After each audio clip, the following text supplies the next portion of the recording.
गजाननं भूतगणादिसेवितं कपित्थजम्बूफलचारुभक्षणम् उमासुतं शोकविनाशकारकं नमामि विघ्नेश्वरं पादपंकजम्।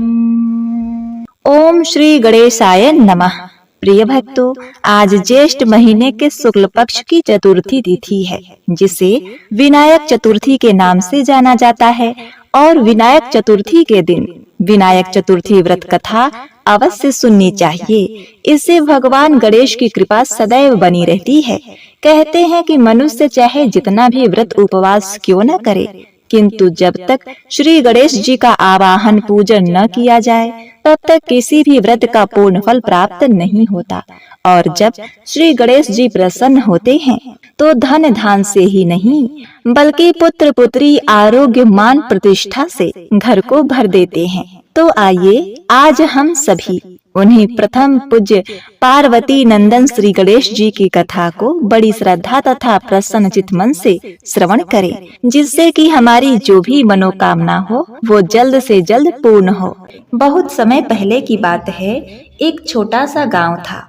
उस गांव में एक बुढ़िया माई अपने बेटा, बहू और 2 पोतों के साथ रहती थी। बुढ़िया माई गणेश जी की बड़ी परम भक्त थी और गणेश जी में उसकी बड़ी आस्था थी। बुढ़िया माई रोज सुबह नहा धोकर गणेश जी महाराज की पूजा कथा आरती किया करती थी और घंटों गणेश जी भगवान की पूजा में बिताया करती थी।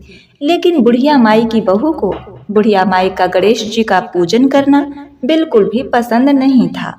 बुढ़िया माई का बेटा तो कमाने के लिए सुबह से चला जाता था और शाम को ही घर लौटकर आता था। लेकिन बेटे के जाने के बाद बुढ़िया माई की बहू बुढ़िया माई से रोज झगड़ा करती और कहती कि आप तो काम से बचने के लिए गणेश जी की पूजा पाठ में लगी रहती हो, अपने पोते पोतियों का कोई ध्यान नहीं रखती हो। मैं इस घर का सारा काम भी करूं और बच्चों की देखभाल भी करूं। मुझे आपका यह रोज रोज का पूजा पाठ करना पसंद नहीं आता। प्रिय भक्तों, रोज रोज के झगड़े से बुढ़िया माई बेचारी तंग आ गई। अब बुढ़िया माई भी बेचारी बड़ी दुखी रहने लगी। वह भगवान की तो परम भक्त थी, पूजा करना कैसे छोड़ सकती थी। बुढ़िया माई ने अपने मन की बात अपनी एक पड़ोसन को बताई, जो कि बुढ़िया माई की सहेली थी। बुढ़िया माई की सहेली बुढ़िया माई से बोली, देखो बहन, यह तो घर घर की कहानी है। हर घर में चूल्हा होता है और 4-4 बर्तन होते हैं, तो खटपट की आवाज तो आती ही है। तुम एक काम करो, मेरी बात मान लो। तुम अपनी रोटी पानी लेकर गांव के बाहर गणेश मंदिर में चली जाया करो और वहां पर बैठकर अपना पूरा समय पूजा पाठ में बिताया करो। वहीं चबूतरे पर बैठकर जब भूख लगे तो अपना रोटी खा लिया करो और प्यास लगे तो पानी पी लिया करना और पूरा दिन गुजार के शाम को घर पर आ जाया करो। और बेटा बहू से कह दिया करो कि गांव में कीर्तन चल रहा था, मैं तो कीर्तन में गई थी। अब बुढ़िया माई को अपनी सखी की जो सलाह थी बहुत अच्छी लगी। शाम को जब बुढ़िया माई का बेटा घर आया तो बुढ़िया माई ने बेटा से कहा, बेटा मैं कल से कीर्तन में चली जाया करूंगी। गांव के बाहर जो मंदिर है उसमें कीर्तन होता है। तो बुढ़िया माई का बेटा बोला, हाँ माँ चली जाया करो, तुम कीर्तन में जाओगी तो तुम्हें अच्छा लगेगा। अब जो बुढ़िया माई थी वह सुबह सुबह पानी रोटी अपने साथ ले लेती और कीर्तन के लिए मंदिर में चला जाया करती। अब बुढ़िया माई गांव के बाहर मंदिर के चबूतरे पर बैठकर खूब भगवान गणेश की पूजा में मगन रहती। भूख लगती तो रोटी खा लेती, प्यास लगती तो पानी पी लेती और थोड़ी बहुत थकान होती तो वही चबूतरे पर सो जाया करती। इस तरह से जब शाम हो जाती तो बुढ़िया माई घर पर आ जाती। तब बुढ़िया माई का बेटा कहता, माँ कीर्तन में हो आई क्या? तो बुढ़िया माई बड़ी खुश होकर कहती, हाँ बेटा, हृदय खुश हो गया, कीर्तन में बड़ा मन लगता है। अब तो बुढ़िया माई का बेटा बोला, ठीक है माँ, जैसा तुम्हें ठीक लगे तुम चली जाया करो। अब तो बुढ़िया माई सुबह नहा धोकर गांव में गणेश मंदिर में चली जाती और शांति से वहां बैठकर अपनी पूजा करती। चबूतरे पर बैठकर भूख लगती तो रोटी खाती, सो जाती और पानी पीती और बुढ़िया माई की जो बहू थी वह अपनी सास से जलती थी। सास तो हमेशा उसे भारी लगती थी। वह क्या करती कि जब सास घर से चली जाती तो पीछे से अपने मायके वालों को बुला लिया करती, अपने भाई बहनों को बुलाती, भैया भाभी को बुलाती और उनके लिए पूरी खीर पकोड़े तरह तरह के पकवान बनाकर उन्हें खिलाती और गप्पे हाँकती और शाम होने से पहले ही अपने पीहर वालों को अपने घर भेज दिया करती। बहू का मायका बहुत ही नजदीक था। इसी तरह धीरे धीरे समय बीतने लगा। एक दिन बुढ़िया माई जल्दी उठी और नहा धोकर मंदिर जाने लगी। तो बुढ़िया माई ने अपनी बहू से भोजन मांगा तो बहू ने गुस्से में आकर अपनी सास को ठंडी रोटी और प्याज एक डब्बे में बंद कर दे दी। बुढ़िया माई रोटी और प्याज लेकर गणेश जी के मंदिर में चली गई और मंदिर में जाकर बोली, हे गणेश भगवान, मेरी बहू को सद्बुद्धि दो, बेटे बहू को रिद्धि दो, सिद्धि दो, उनके घर में कोई दुख न आवे, वे हमेशा खुश रहें और मेरे बेटे का घर हमेशा धन धान से भरा रहे, मेरे बेटे के घर में कभी कोई दुख न आए, विपत्ति न आए। तब भगवान गणेश मन ही मन सोचने लगे कि यह बुढ़िया माई मेरी परम भक्त है, रोज ठंडी बासी रोटी खाती है और उसकी बहू कितनी तेज है, रोज पीछे से माल पुए बनाकर और अपने मायके वालों को खिलाती है, वह तो बड़ी चालाक है। इसकी बहू को तो अब चमत्कार दिखाना ही पड़ेगा। अब गणेश जी भगवान को एक उपाय सूझा। अब उधर जो बहू थी माल पुए पका रही थी और सास को बासी रोटी दे रही थी। अब गणेश जी ने एक लीला रची। बहू पकवान बनाती तो वो बासी रोटी में बदलने लगे और सास को नए नए पकवान खाने को मिलने लगे। अब बहू को खाने में बासी रोटी मिलने लगी। तब एक दिन बहू मायके वालों को बोली, जाओ मेरे घर पर तुम्हारे लिए मैंने अच्छे अच्छे पकवान बनाए हैं। तब मायके वाले जब पकवान खाने के लिए बहू के पास आए तो बहू की जो पकवान थे वे सब बासी रोटी में बदल गए थे। तब बहू के मायके वाले कहने लगे, अरे तू तो हमें बासी रोटी खिलाने के लिए बुलाती है, हम तेरे घर नहीं आएंगे। बहू अपने मायके वालों को सफाई देने लगी कि मैंने तो तुम्हारे लिए खीर पूड़ी बनाई थी, पता नहीं यह बासी रोटी में कैसे बदल गई। लेकिन उसके मायके वाले बहू से नाराज हो गए और बोले, भला ऐसा भी कुछ होता है क्या कि तुम्हारा पकवान बदल जाए और बासी रोटी हो जाए? ऐसा नहीं हो सकता, तू हमें तो बासी रोटी खाने के लिए बुलाती है। अब क्या था, मायके वाले नाराज होकर अपने घर चले गए। अब बहू को बासी रोटी खानी पड़ी। अगले दिन सास के जाने के बाद बहू ने दाल बाटी चूरमा बनाया और फिर से अपने मायके वालों से कहा कि मैंने आज तुम्हारे लिए दाल बाटी चूरमा बनाए हैं, आओ आके खाना खा लो। मायके वाले बेटी के घर दाल बाटी चूरमा खाने के लिए आए तो बहू के आश्चर्य का ठिकाना न रहा। दाल बाटी चूरमा की जगह बासी रोटी और प्याज पड़ा था। अब तो मायके वाले बहू के लिए अत्यंत ही नाराज हो गए।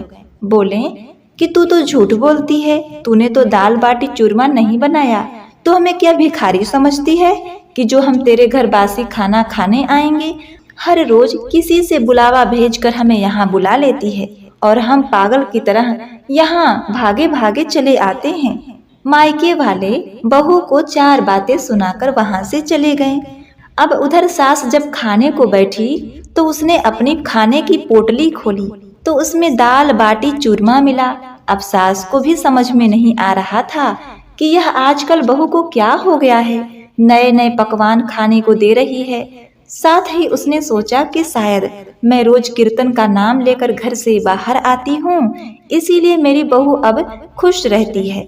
अब बुढ़िया माई ने सोचा, कोई बात नहीं, रोज घर में क्लेश होता था, अब भी शांति हो गया है और बहू भी खुश रहती है और मुझे भी गणेश भगवान की पूजा करने का समय मिल जाता है।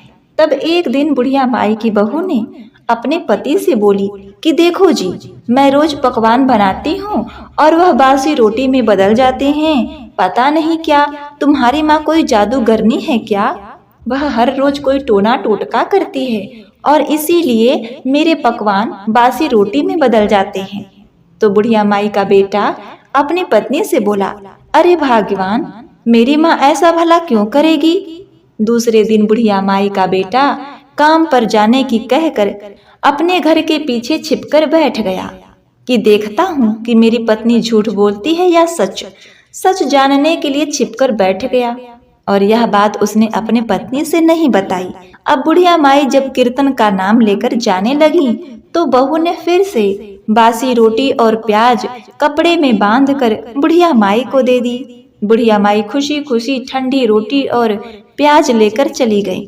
पीछे से बहू ने फिर से मालपुए खीर बनाई और अपने मायके वालों को भोजन के लिए बुलवाया। जैसे ही उसके मायके वाले आए और वह भोजन करने के लिए बैठे और उन्होंने बर्तन को खोला तो मालपुए की जगह बासी रोटी और खीर की जगह प्याज मिला, क्योंकि उस दिन बहू ने अपनी सास को बासी रोटी और कांदा पोटली में बांध कर दिया था। अब बहू का जो पति था वह सब कुछ देख रहा था। फिर उसका पति घर के पिछवाड़े से चुपचाप निकलकर बाहर आया और अपनी माँ को गांव में खोजने लगा, लेकिन बुढ़िया माई उसे कहीं नहीं मिली। तभी बुढ़िया माई के बेटे ने अपने माँ की सहेली के घर गया और बुढ़िया माई के बेटे ने अपनी माँ की सहेली से पूछा कि मेरी माँ घर से कीर्तन का नाम लेकर जाती है, लेकिन गांव में तो कहीं भी कीर्तन नहीं हो रहा। काकी, क्या आपको मालूम है कि मेरी माँ कहाँ जाती है? तब बुढ़िया माई की सहेली ने बुढ़िया माई के बेटे से बताया, बेटा, तेरी बहू तेरे काम पर जाने के बाद तेरी माँ के साथ बहुत लड़ाई झगड़ा करती थी, उसे बासी रोटी खाने के लिए देती थी, इसीलिए वह गणेश मंदिर में जाती है और वहीं पूजा पाठ करती है, क्योंकि तेरी बहू तो उसे पूजा पाठ करने नहीं देती। बुढ़िया माई की सहेली ने बुढ़िया माई के बेटे को पूरी सच्चाई बता दी। बुढ़िया माई का बेटा गणेश मंदिर में पहुंचा तो उसने देखा कि उसकी माँ खाना खा रही थी। अब उसकी माँ ने जब खाने की पोटली खोली तो उसमें मालपुआ और खीर रखा हुआ था, जबकि उसके बेटे ने खुद छुपकर देखा था कि उसकी पत्नी ने बासी रोटी और प्याज पोटली में बांध कर दिया था। अब तो उसके बेटे का माथा ठनका कि सच में उसकी पत्नी सच कहती है कि मेरी माँ तो सच में जादूगरनी है। वही बासी रोटी को मालपुए में खीर में बदल देती है। बुढ़िया माई का बेटा यह सब देखकर घबरा गया।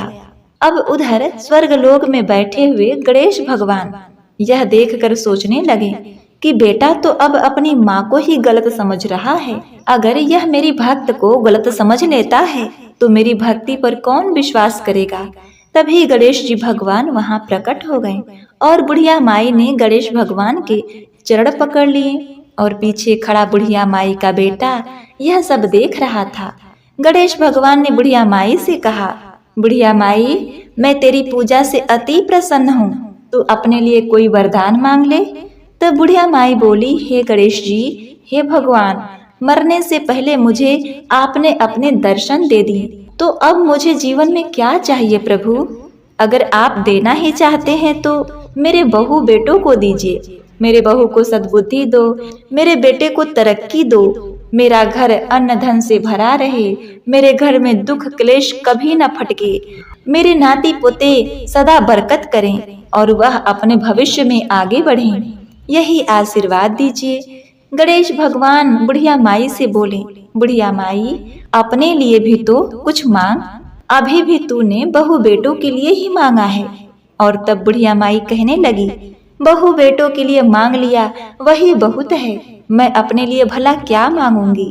तब गणेश भगवान बोले, बुढ़िया माई, तू तो बड़ी भोली है, तेरी बहू तुझे रोज बासी रोटी और प्याज खाने के लिए देती है और तेरे पीछे से बढ़िया बढ़िया माल बनाकर अपने मायके वालों को खिलाती है और खुद खाती है, और तेरा बेटा तुझे तेरी बहू के सिखाने से तुझे जादूगरनी समझ रहा है, जबकि तेरे बहू के बनाए हुए भोजन को मैं ही बासी रोटी में खुद बदल देता हूँ। बुढ़िया माई गणेश भगवान से बोली, हे गणेश भगवान, मेरी बहू मेरे बारे में चाहे कुछ भी बोले, कुछ भी समझे, लेकिन मेरा बेटा ऐसा नहीं है। मेरा बेटा तो बहुत ही भोला भाला है, मेरी बहुत इज्जत करता है। तब गणेश भगवान बोले, अच्छा बुढ़िया माई, ऐसा है तो तू पीछे मुड़कर देख तो सही, तेरा बेटा पेड़ के पीछे खड़ा हमारी ही बातें सुन रहा है। बुढ़िया माई ने पीछे मुड़कर देखा तो उसका बेटा पेड़ के पीछे नजर आया और भाग कर आया। गणेश भगवान के चरणों में गिरकर बड़ी ही उनसे क्षमा याचना करने लगा। तब गणेश भगवान ने बुढ़िया माई के बेटे से बोला, अरे मूर्ख, क्षमा मांगनी है तो अपनी देवी स्वरूप अपनी माँ से मांग, जिसने तुझे पाल पोस कर इतना बड़ा किया। आज तू अपनी माँ को ही जादूगरनी समझ रहा है, मगर पापी तू और तेरी पत्नी है, और जो तेरी माँ को बासी रोटी और प्याज खाने को देती है, और पत्नी के सिखाई में आकर तू अपनी माँ पर ही संदेह कर रहा है। बुढ़िया माई का बेटा अपनी माँ के चरणों में गिर पड़ा और गणेश भगवान आशीर्वाद देकर अंतर ध्यान हो गए। बुढ़िया माई का बेटा अपनी माँ के चरणों में गिरकर क्षमा मांगने लगा कि हे माँ, मुझे माफ कर दे, मुझसे बहुत बड़ी भूल हो गई। बुढ़िया माई ने अपने बेटे को उठाया और गले से लगा लिया।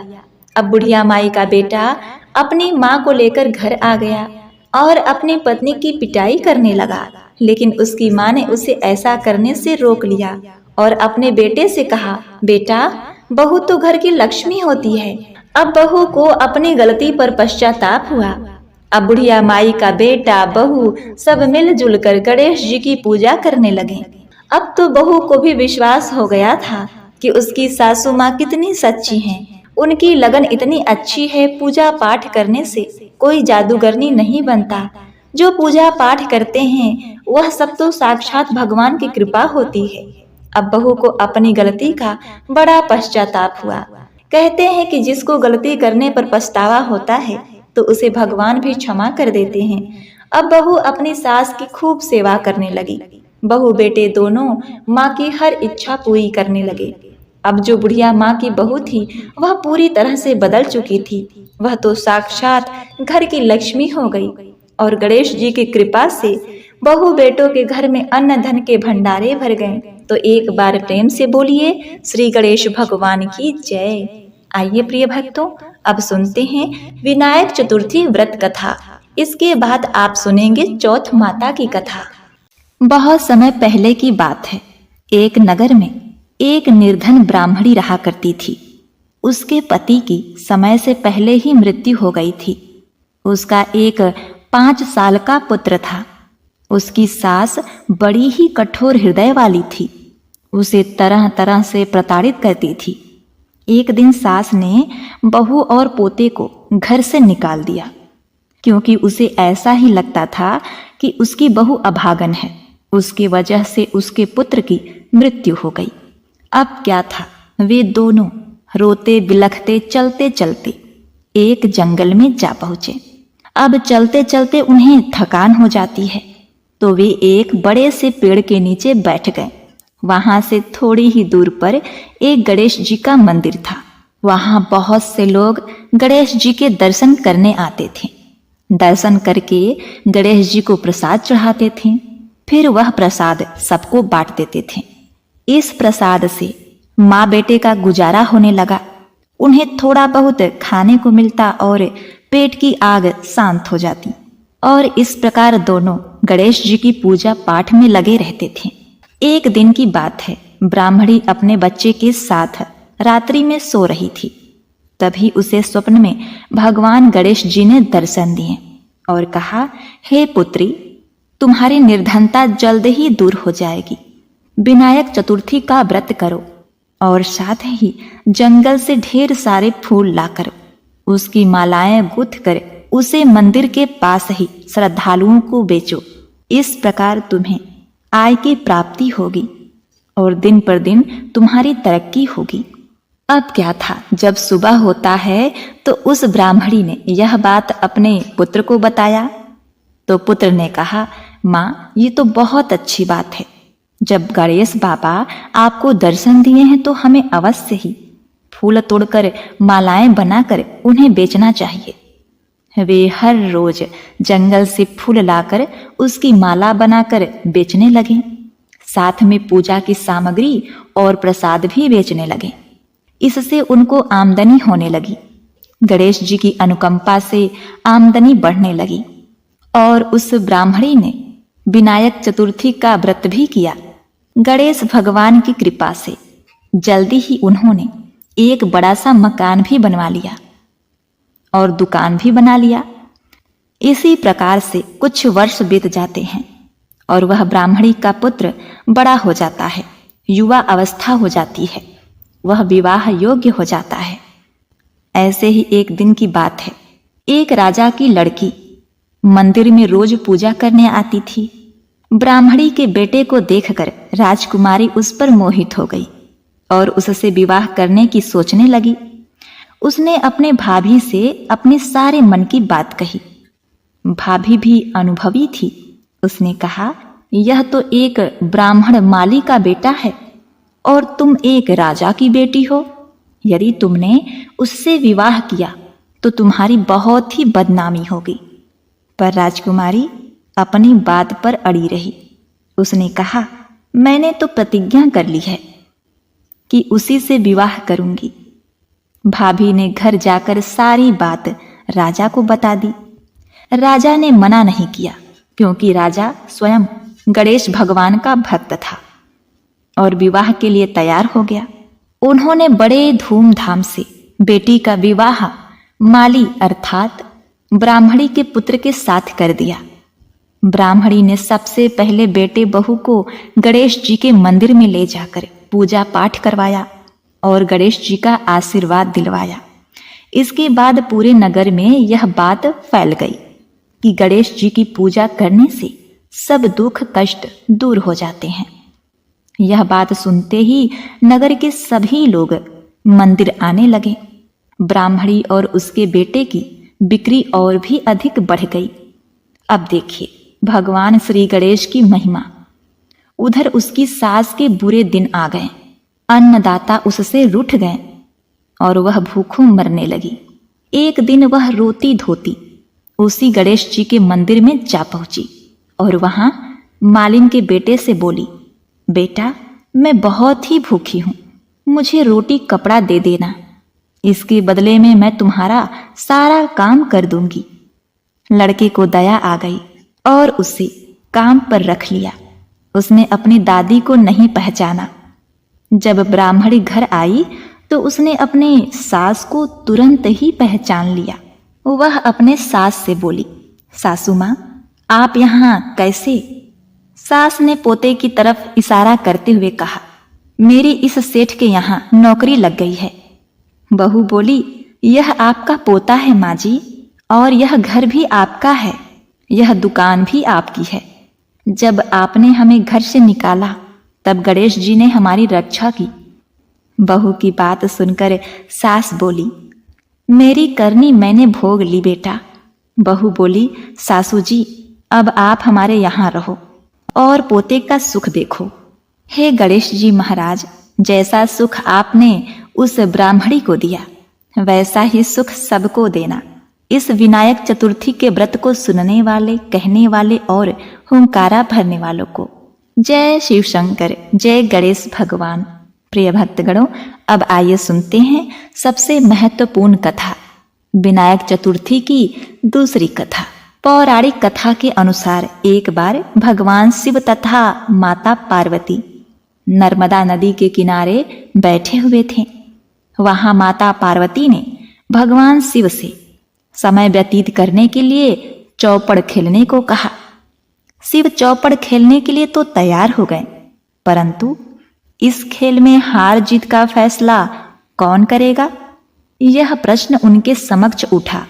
तो भगवान शिव ने कुछ तिनके एकत्रित कर उसका एक पुतला बनाकर उसकी प्राण प्रतिष्ठा कर दी और पुतले से कहा, पुत्र हम चौपड़ खेलना चाहते हैं, परंतु हमारे विजय और पराजय का निर्णय करने वाला कोई नहीं है, इसलिए तुम बताना कि हम दोनों में से कौन हारा और कौन जीता। उसके बाद भगवान शिव और माता पार्वती का चौपड़ खेल शुरू हो गया। यह खेल 3 बार खेला गया। संयोग से तीनों बार माता पार्वती ही जीत गईं। खेल समाप्त होने के बाद बालक से हार जीत का फैसला करने के लिए कहा गया, तो उस बालक ने महादेव को विजयी बताया। यह सुनकर माता पार्वती तो क्रोधित हो गई और क्रोध में उन्होंने बालक को लंगड़ा होने, कीचड़ में पड़े रहने का श्राप दिया। बालक ने माता पार्वती से माफी मांगी और कहा, हे माता, यह मुझसे अज्ञानतावश ऐसा हुआ है। मैंने किसी द्वेष भाव से ऐसा नहीं किया है। मैं निश्चय नहीं कर पाया कि किसको विजयी बताऊं, क्योंकि मैं आपका भी भक्त हूं और शिव जी का भी भक्त हूं। मैं किसे कहता कि कौन जीता कौन हारा? मैं जानता था आप जीती हैं, फिर भी मुझसे यह भूल हो गई। बालक द्वारा क्षमा मांगने पर माता ने कहा, यहाँ गणेश पूजन के लिए नाग कन्याएं आएंगी। उनके कहे अनुसार तुम गणेश व्रत करो। ऐसा करने से तुम मुझे प्राप्त करोगे। यह कहकर माता पार्वती शिव के साथ कैलाश पर्वत पर चली गई। 1 वर्ष के बाद उस स्थान पर नाग कन्याएं आईं। तब नाग कन्याओं से गणेश भगवान के व्रत की विधि मालूम करने पर उस बालक ने 21 दिन लगातार गणेश जी का व्रत किया। उसकी श्रद्धा से गणेश जी प्रसन्न हुए। उन्होंने बालक को मनोवांछित फल मांगने को कहा। उस पर बालक ने कहा, हे विनायक, मुझ में इतनी शक्ति दीजिए कि मैं अपने पैरों से चलकर अपने माता पिता के साथ कैलाश पर्वत पर पहुंच सकूं और वे यह देखकर प्रसन्न हों। तब बालक को वरदान देकर श्री गणेश अंतर ध्यान हो गए। इसके बाद वह बालक कैलाश पर्वत पर पहुंच गया और कैलाश पर्वत पर पहुंचने की अपनी कथा उसने भगवान शिव को सुनाई। चौपड़ वाले दिन से ही माता पार्वती शिव जी से विमुख हो गई थी। अतः देवी के रुष्ट होने पर भगवान शिव ने भी बालक के बताए अनुसार 21 दिनों तक श्री गणेश का व्रत किया। इस व्रत के प्रभाव से माता पार्वती के मन में भगवान शिव के लिए जो नाराजगी थी वह समाप्त हो गई। तब यह व्रत विधि भगवान शंकर ने माता पार्वती को बताई। यह सुनकर माता पार्वती के मन में भी अपने पुत्र कार्तिकेय से मिलने की इच्छा जागृत हुई।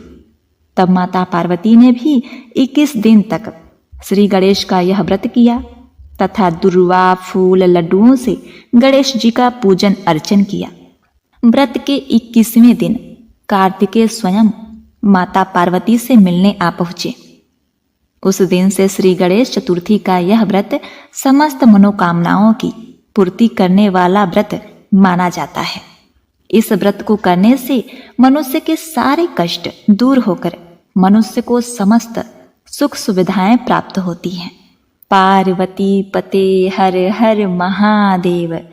जय श्री गणेश। प्रिय भक्तों, अब आइए सुनते हैं सभी सुखों को देने वाली भगवान गणेश की यह तीसरी कथा, गणेश भक्त सेठ की कथा। एक गांव था जिसमें एक बहुत बड़ा सेठ अपने परिवार के साथ रहता था। सेठ जी के गांव के पास ही शहर में बड़ा सा व्यापार था। सेठ जी गणेश जी के बड़े ही अनन्य भक्त थे। उनकी पूजा श्रद्धा एवं विश्वास से करते थे, जिससे सेठ जी के घर में अन्न धन के भंडार सदैव ही भरे रहते थे। उनके जीवन में कभी भी किसी प्रकार की कोई कमी नहीं थी। नित्य प्रतिदिन नियम अनुसार रोज वह नदी पर नहाने जाते और आकर गणेश जी की पूजा करते, उन्हें भोग लगाते और फिर स्वयं भोजन करते। यह बात सेठानी जी को अच्छी नहीं लगती। वो तो धार्मिक नहीं थी और ईश्वर में इतना विश्वास भी नहीं रखती थी। सेठानी को सेठ जी का पूजा पाठ करना, मंत्रों का उच्चारण करना, शंख बजाना, घंटी बजाना बड़ा ही कष्ट देता था। वह अपने कानों को जोर से दोनों हाथों से बंद कर लिया करती थी। जब तक कि पूजा समाप्त नहीं होती, वह सदैव अपने पति सेठ को लगातार खरी खोटी सुनाती रहती। वह हर रोज सेठ जी से कहती कि आप क्या फालतू के पूजा पाठ किया करते हैं, रोज घंटी और शंख क्यों बजाते हैं? मुझे बहुत ही पीड़ा होती है, मेरे कान दर्द करने लगते हैं। यह बात सुन के सेठ उसे बहुत ही समझाता। कहता, भाग्यवान, शंख और घंटी बजाने से घर में बुरी शक्तियां नहीं आती, भूत प्रेत दूर ही रहते हैं और कोई भी व्यक्ति टोना टोटका भी नहीं कर सकता। इसीलिए नित्य प्रति भगवान की पूजा और घंटी शंख बजाना अनिवार्य होता है। ऐसा करने से भगवान प्रसन्न होते हैं और घर में विराजमान रहते हैं। घर में सदैव लक्ष्मी का वास होता है। जिस घर में घंटी और शंख नहीं बजते, मंत्रों का उच्चारण नहीं होता, वहां पर लक्ष्मी जी की बहन दरिद्रता आ जाती है और भूत प्रेत पिशाच बुरी आत्माओं का बसेरा हो जाता है। लोग आसानी से तंत्र मंत्र विद्या कर सकते हैं, लेकिन सेठ जी की ये सारी बातें सेठानी को बिल्कुल भी समझ में नहीं आती। वे सोचती ये सब फालतू की बातें हैं, इससे कुछ नहीं होता। इसी प्रकार एक दिन की बात है, सेठ जी को अपने व्यापार के काम से कहीं बाहर जाना पड़ा तो उन्होंने कहा, हे सेठानी, हे भाग्यवान, देखो मैं एक दिन के लिए बाहर जा रहा हूं, इसीलिए मैं अपने प्रभु को भोग नहीं लगा पाऊंगा। प्रभु को भोग लगाने की जिम्मेदारी तुम्हारी है। तुम उनका पूजा पाठ कर लेना, उन्हें भक्ति भाव से लड्डू का भोग लगा देना। उसकी पत्नी ने कहा, ठीक है, आप जाइए, मैं भोग लगा दूंगी। प्रिय भक्तों, अब देखिए, अगले दिन सेठ व्यापार के काम से बाहर चला जाता है तो सेठानी जी कहती हैं, आज तो देख लूंगी कि वो गणेश जी की पूजा कैसे करते हैं। अब सेठ जी के चले जाने के बाद सेठानी गणेश जी को उठाकर उनकी मूर्ति को कपड़े से ढक कर बगीचे में एक बड़ा सा गड्ढा खोदकर उसमें दबा देती है।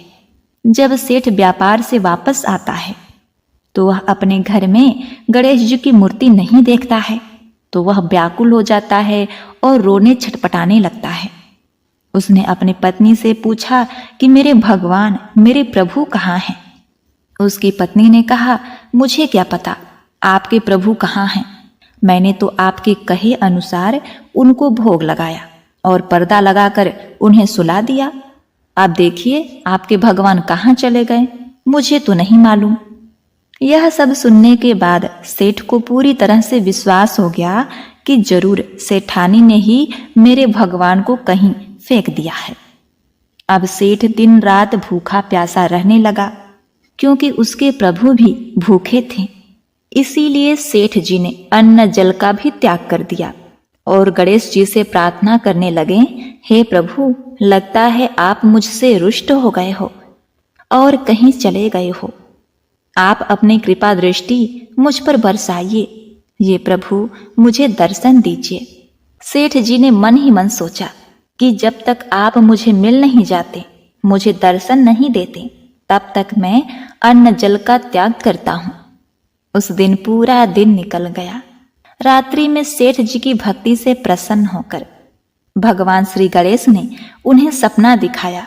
सपने में सेठ ने देखा कि बाल रूपी गणेश जी एक चूहे के साथ खेल रहे हैं और वह चूहा दौड़ता दौड़ता उस सेठ के बागीचे में गया और एक गड्ढा खोदने लगा। तभी अचानक सेठ की नींद खुल जाती है।